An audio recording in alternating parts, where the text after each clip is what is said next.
नमस्कार विद्यार्थी मित्रांनो, मी ऑफिसर एज्युकेशन चॅनलमध्ये तुम्हा सर्वांचं स्वागत आहे।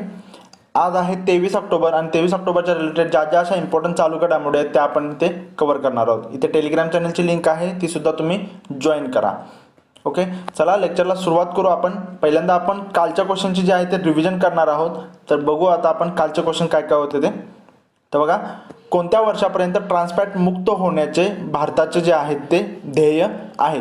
तर हे आहे 2022 पर्यंत। मी तुम्हाला सांगितलेलं होतं याच्याविषयी पूर्ण ट्रान्सफॅट काय आहे, कसं आहे आणि HDL, LDL, okay, good cholesterol, bad cholesterol, हे सर्व जे होते ती माहिती मी तुम्हाला तिथे सांगितली होती। आशा करतो तुम्हाला ती माहिती आहे ती चांगली वाटली असेल। ओके, आणि ज्यांनी कोणी ते लेक्चर बघितलं नसेल तर प्लीज ते लेक्चर बघा। ओके, तुम्हाला ट्रान्सफॅट विषयी जे आहे ती माहिती कळून जाईल। ट्रान्सफॅट, कोलेस्ट्रॉल, ओके, खूप महत्त्वाचं आपल्या आरोग्यासाठी आहे। तर प्लीज ज्यांनी कोणी बघितलं नसेल तर त्यांनी नक्की बघा ते लेक्चर। बघा, नेक्स्ट होतं, खालीलपैकी कोणाच्या हस्ते देशातील पहिल्या बहुआयामी लॉजिस्टिक पार्कची कोनशिला समारंभ पार पडलेला आहे? बघा, देशातील पहिला आहे म्हणजे त्यामुळे तुमच्यासाठी जे आहे ते खूप इम्पॉर्टंट असं हे आहे। ओके, तर बघा, हे बहुआयामी म्हणजे काय असणार आहे की याच्यामुळे हवाई, रस्ते, रेल्वे, जलमार्ग अशी सरळ संपर्क यंत्रणा जी आहे ती एकत्रितरित्या उभारली जाणार आहे। ओके, तर हे मोस्ट इम्पॉर्टंट आहे। कुठे होणार आहे तर हे आसाममध्ये आहे, जोगीगा होपा या ठिकाणी हे आहे। ओके, लोकेशन सुद्धा तुम्हाला याचं माहीत पाहिजे। नंतर आपण बघितलेलं, बघा, खालीलपैकी कोणत्या राज्यात कटी बिहू हा सण साजरा केला जातो? ओके, तर बघा, हा कटी बिहू सण जो आहे तो आसाममध्ये साजरा केला जातो। कटी बिहू मी तुम्हाला सांगितलं, कंगाली बिहू, ओके, कटी बिहू म्हणजे कंगाली बिहू, त्यानंतर रोंगाली बिहू, भोगाली बिहू, हे जे आहे ते आसाममधले जे आहेत ते सण आहेत। त्याचबरोबर आपण आसामचा पूर्ण स्टॅटिक डेटा जो होता तो पूर्ण पाहिलेला होता। काझीरंगा राष्ट्रीय उद्यान पासून ते भूपेन हजारिका ब्रिज असेल, बोगीबील ब्रिज असेल, ओके, त्यानंतर त्यांच्या करंट रिलेटेड जे होतं ते सुद्धा पाहिलेलं होतं आपण। नेक्स्ट बघा, ग्लोबल ट्युबरकुलोसिस रिपोर्ट 2020 नुसार खालीलपैकी कोणत्या देशात सर्वाधिक जास्त TB असणारे लोक आहेत?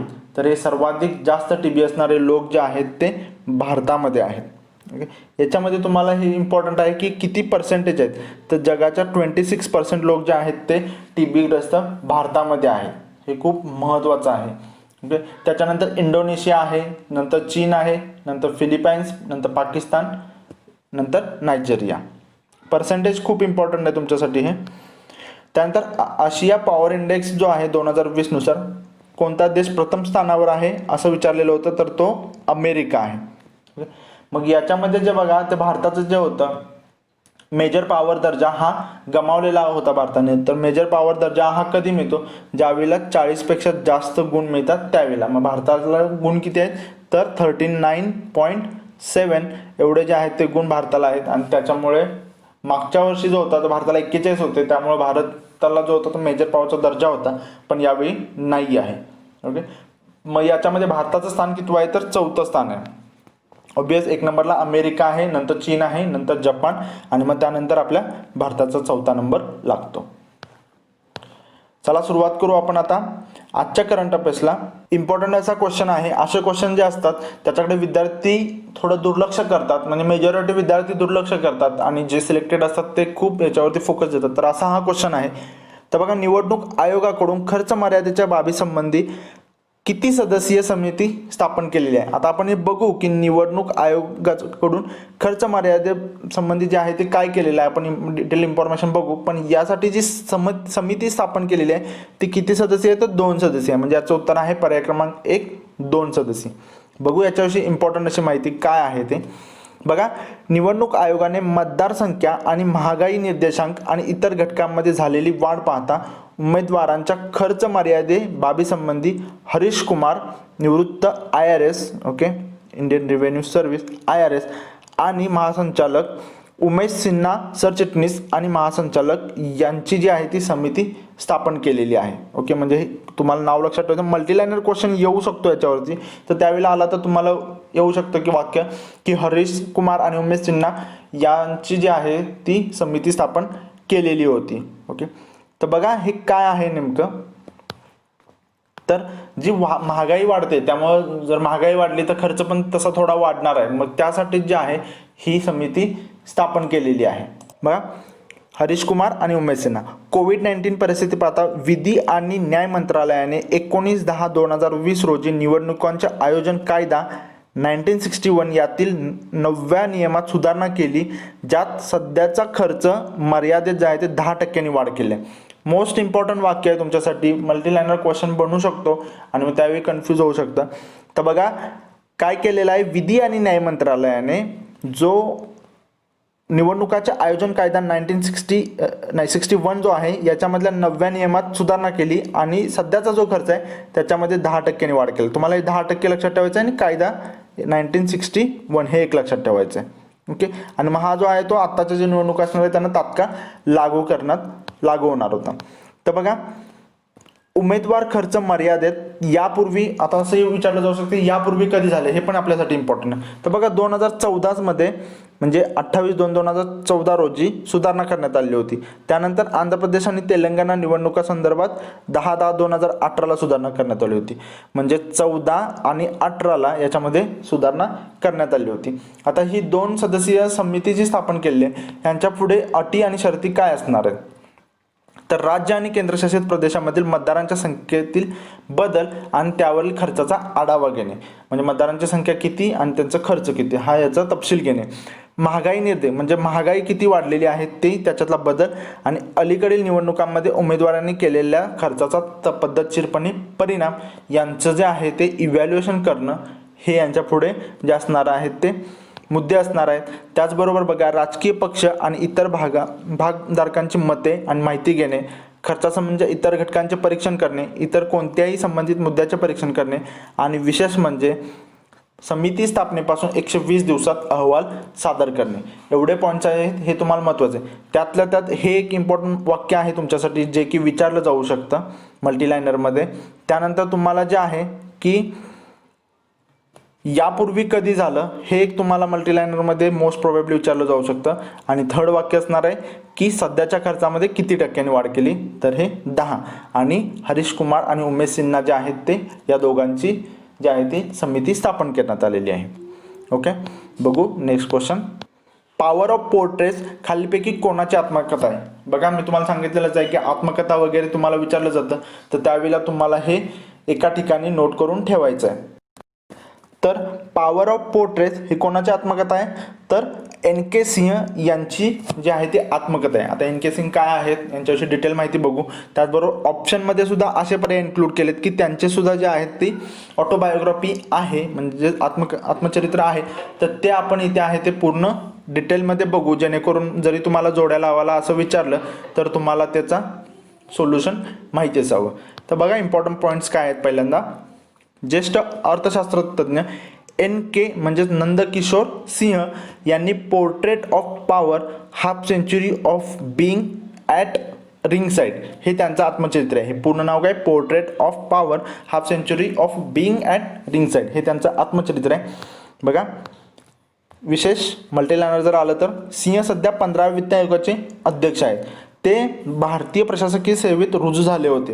राज्यसभेचे सदस्य म्हणून राजकारणात प्रवेश केला होता आणि त्यापूर्वी ते काय होते, भारत सरकारच्या उच्च पदावर कार्यरत असलेल्या भारतीय प्रशासकीय सेवेमध्ये रुजू होते.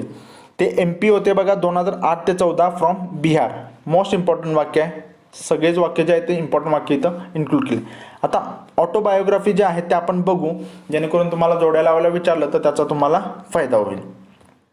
ऑप्शनमध्येच इन्क्लूड केलं गेलं होतं Anupam Kher, lesson life taught me अननोविंगली. आपण बघितलेली होती ही न्यूज, तर त्यावेळेच आहे lesson life taught me unknowingly. Sourav Ganguly, a century is not enough. Kapil देवच्या बघा 3 आहेत. इयरनुसार इन्क्लूड केलेले आहेत मी. By God's decree, cricket my style and straight from the heart. Okay, straight from the heart हे 2004 मध्ये जे आहे ते पब्लिश करण्यात आलं. आणि लेटेस्ट आपण बघितलेले बाळासाहेब विखे पाटलांचं देह वेचावा कारणी, याला स्टार करून ठेवा. हे इम्पॉर्टंट आहे तुमच्यासाठी कारण आत्ता झालेलं आहे, तर याच्याविषयी विचारलं जाऊ शकतं. मग असंच आहे की बघा एक्झाम सेंटरच्या माइंडमध्ये तुम्हाला बघायचं आहे की तुम्हाला आता बाळासाहेब विखे पाटलांची तरी माहीत आहे बरोबर, पण एक्झाममध्ये जर तुम्हाला जोड्या लावायला विचारलं तर त्याच्यामध्ये बाळासाहेब विखे पाटील एक असणार आहे. म्हणजे तुम्हाला एक ऑप्शन जो आहे तो इकडे देह वेचावा कारणीला तुम्ही जोड्या लावायला करू शकाल. पण बाकीच्या जर अनुपम खेर, सौरव गांगुली, कपिल देव यांच्या विचारले किंवा एन के सिंग आता लेटेस्ट आहे ते विचारलं तर ते तुम्हाला जोड्या लावायला आलं पाहिजे. म्हणजे जर क्वेश्चनची डिफिकल्टी लेवल वाढवायची असते त्यावेळेला असं काही केलं जातं. हे तुमच्या अगोदरच माइंडमध्ये माहीत पाहिजे. आणि तुमच्या डोळ्यापुढे जर असेल, तुम्ही एक सारखं गो थ्रू करत असाल तर नक्कीच फक्त तुम्हाला लेटेस्ट जरी माहीत असलं तर तुम्ही ते जज करू शकता. बघू पुढे. च्या रिलेटेड क्वेश्चन. खालपैकी कोणी IPL मध्ये सलग 2 वेळा शतक झळकावले आहे? ओके, IPL विषयी विचारलेला आहे. तर बघा, सलग 2 वेळा शतक झळकावलेलं आहे म्हणजे सलग 2 सामन्यामध्ये कोणी शतक झळकावलेलं आहे तर ते शिखर धवन यांनी झळकावलेलं आहे. ओके, आता IPL आलेला आहे तर IPL विषयी एक थोडक्यात बघू. तर IPLचा फुल फॉर्म काय? Indian premier league. ओके, सुरुवात कधी झालेली आहे तर 2008 साली झालेलं आहे. पहिलं एडिशन 2008 साली झालं. राजस्थान रॉयल्स जे होतं ते विजयी ठरलेलं होतं. आत्तापर्यंत एकूण 12 झालेले आहेत. आत्ताचं जे एडिशन आहे ते 13वं एडिशन आहे. ओके, सर्वात जास्त कोणी जिंकला असेल तर मुंबई इंडियन्सनं जिंकलेला आहे. किती वेळा? 4 वेळा जिंकलेला आहे. त्यानंतर चेन्नई सुपर किंग्सनं किती वेळा जिंकलेला आहे तर 3 वेळा जिंकलेला आहे. आणि KKRनं जे जिंकलेलं आहे, ओके, KKRनं किती वेळा जिंकलेलं आहे तर 2 वेळा जिंकलेलं आहे. तर हे तुम्हाला लक्षात ठेवायचं आहे. त्याचबरोबर आता IPL विषयी विचार झालं तर तुम्हाला असं विचारलं जाऊ शकतं की सुपर ओव्हर असते, बरोबर. तर सुपर ओव्हर जी आहे ती 2 वेळा एकाच सामन्यामध्ये कोणत्या एडिशनमध्ये झाली तर ती 13व्या एडिशनमध्ये झाली. मुंबई इंडियन्स विरुद्ध पंजाब यांच्यामध्ये जो सामना होता त्याच्यामध्ये, किंग्ज 11 पंजाब. हे तुम्हाला लक्षात ठेवायचं आहे. बघू आता आपण याच्याविषयी थोडक्यात माहिती. बघा, सलग 2 वेळा शतक शिखर धवन. IPL मध्ये 200 पूर्ण मॅच केल्या आहेत MS धोनीने. या सीझनचं पहिलं शतक, कारण आता हे शतकच्या रिलेटेड आहे. मग जर डिफिकल्टी लेवल वाढवायची असेल तर पहिलं शतक कोणी मारलं या सीझनचं तर KL राहुल असं विचारलं. IPL मध्ये सर्वाधिक जास्त धावा विराट कोहलीच्या नावावर. संपूर्ण इन्फॉर्मेशन आहे ती महत्त्वाची आहे, बरोबर. आत्ताचं जे IPL चालू आहे ते कुठं चालू आहे तर UAE मध्ये चालू आहे, बरोबर. एवढी माहिती आहे ती तुम्हाला IPL विषयी लक्षात ठेवणं गरजेचं आहे. पुढे बघू. खालीलपैकी कोणत्या देशामध्ये जे आहे ते रिलायन्स जिओने क्वालकॉम कंपनीसोबत 5G टेक्नॉलॉजीचे यशस्वी परीक्षण जे आहे ते केलेले आहे. आता आपण 4G वापरतोय तर आता 5G. ओके, तर बघा, हे जे परीक्षण केलेलं आहे ते अमेरिकेमध्ये केलेलं आहे. तर याचं उत्तर आहे पर्याय क्रमांक 4 अमेरिका. ओके, इम्पॉर्टंट पॉईंट्स बघू आपण इथे. बघा, रिलायन्स इंडस्ट्रीज लिमिटेड. ओके, त्यानंतर स्थापना बघा कधी झालेली आहे त्याची 8 मे 1973 झालेली आहे. मुख्यालय मुंबईला आहे. संस्थापक धीरूभाई अंबानी आहेत. सर्वांना माहीत असणार आहेत, जस्ट आम्ही इन्क्लूड केलेलं आहे. चेअरमन अँड MD कोण आहेत तर मुकेश अंबानी आहेत. ओके, एवढी जी आहे ते तुम्हाला याच्याविषयी इन्फॉर्मेशन माहीत असणं गरजेचं आहे. बघू नेक्स्ट क्वेश्चन. कोणत्या बँकेने जे आहे ते गरीब देशांना कोरोना व्हायरसशी लढण्यासाठी $25 बिलियन मदत करण्याची घोषणा केलेली आहे? बघा, $25 बिलियन जी आहे ती मदत करण्याची जी आहे ती घोषणा केलेली आहे. तर ही घोषणा कोणी केलेली आहे? World bank. म्हणजे त्याचं उत्तर आहे पर्याय क्रमांक 3 जागतिक बँक. आता आपण जागतिक बँकेविषयी थोडक्यात बघू. आपण ADBचं सुद्धा आता नुकतंच बघितलेलं होतं. महाराष्ट्रातील जे होते रस्ते सुधारण्यासाठी जे आहे ते भारताने करार केलेला होता. तो कोणाशी केलेला होता तर ADBशी केलेला होता, बरोबर. हे आपण बघितलेलं होतं. मग ते असं जर आलं पर्यायामध्ये की तुम्ही लगेच जे आहे ते नोट केलं पाहिजे त्याची किती कराराची अमाऊंट होती. ओके, हे सर्व तुम्ही तिथे नोट करून रिव्हिजन केली पाहिजे. तिथे RBI आलं तर RBIचं लगेच तुम्हाला माहीत पाहिजे RBIची स्थापना कधी झाली. ओके, तर RBI ॲक्ट 1934 नुसार झालेली आहे. RBIचं हेडक्वार्टर कुठे आहे, RBIचे आता जे गव्हर्नर कोण आहेत, ओके, शक्तिकांत दास आहेत. मग ते कितवे आहेत, अशा ज्या गोष्टी आहेत त्या तुम्ही इथे रिव्हिजन करणं खूप महत्त्वाचं आहे. आणि हे रोज रोज करत राहाल तर एक दिवस असा येतो की तुमची जे आहे ते रिव्हिजन म्हणजे बाय हार्ट झालेली असते आणि तुम्हाला सर्व गोष्टी माहीत असतात. बघा, वर्ल्ड बँक विषयी बघू. तर जागतिक बँक स्थापना जुलै 1944 झालेली आहे. मुख्यालय वॉशिंग्टन DCला आहे. अध्यक्ष जे आहेत ते डेव्हिड मल्पास आहेत. बघू नेक्स्ट क्वेश्चन. नासाने चंद्रावर 4G नेटवर्क डेव्हलप करण्यासाठी कोणत्या कंपनीची निवड केली आहे? तर बघा, नासाने जी निवड केलेली आहे यासाठी ती नोकिया या कंपनीची केलेली आहे. आता इथे नासा आलेला आहे. आता जिओविषयी तर आपण थोडक्यात बघितलेलंच आहे, तर त्यामुळे जिओची सुद्धा रिव्हिजन इथं होऊनच जाईल. तर बघा, नासाने जे आहे ते 4G नेटवर्क डेव्हलप करण्यासाठी चंद्रावरती, ओके, तर कोणत्या कंपनीची निवड केली आहे? नोकियाची. आता इथे नासा आलेला आहे तर आपण नासाविषयी जे आहे ते थोडक्यात इन्फॉर्मेशन बघू. ओके, नासा म्हणजेच काय? National aeronautics and space administration. Okay, याची जी स्थापना आहे ती कधी झालेली आहे तर 1958ला याची स्थापना झालेली आहे. वॉशिंग्टन DC जे आहे ते याचं हेडक्वार्टर आहे आणि अध्यक्ष आहे ते जिम आहे. ओके, बघू पुढे. बघा, काल कोणता आपण क्वेश्चन पाहिला, खालपैकी कोणत्या राज्यात हिंग लागवडीला प्रथमच प्रारंभ करण्यात आला. मी क्वेश्चन ऑफ द डे म्हणून जो इन्क्लूड करतो तो खूप इम्पॉर्टंट असा क्वेश्चन इन्क्लूड करण्याचा मी प्रयत्न करतो. कारण बघा, प्रथमच जे आहे ते हिंग लागवडीला जो प्रारंभ केलेला आहे, हिंगाचे जे गुणधर्म आहेत, परत हिंग कोणत्या देशामध्ये होतं, कोणत्या देशाचं प्रामुख्याने पीक आहे, कोणता देश जास्त इम्पोर्ट करतो, ह्या गोष्टी खूप महत्त्वाच्या आहेत. जर क्वेश्चन विचारला तर तसे तुम्हाला इन्क्लूड केलं जाणार.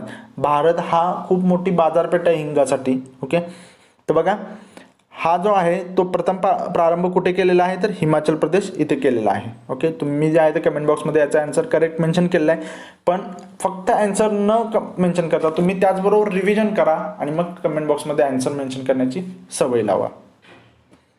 बघू आता question of the day. Global tuberculosis report 2020 नुसार जे आहे, खालीलपैकी कोणत्या देशात सर्वाधिक जास्त TB असणारे लोक आहेत. आशा करतो तुम्ही याचा आन्सर जे आहे ते कमेंट बॉक्समध्ये मेन्शन कराल. तुम्हाला हे लेक्चर युजफुल वाटते, इम्पॉर्टंट वाटते आणि तुम्ही या लेक्चरला लाईक कराल. भेटू पुढच्या लेक्चरमध्ये. तोपर्यंत धन्यवाद.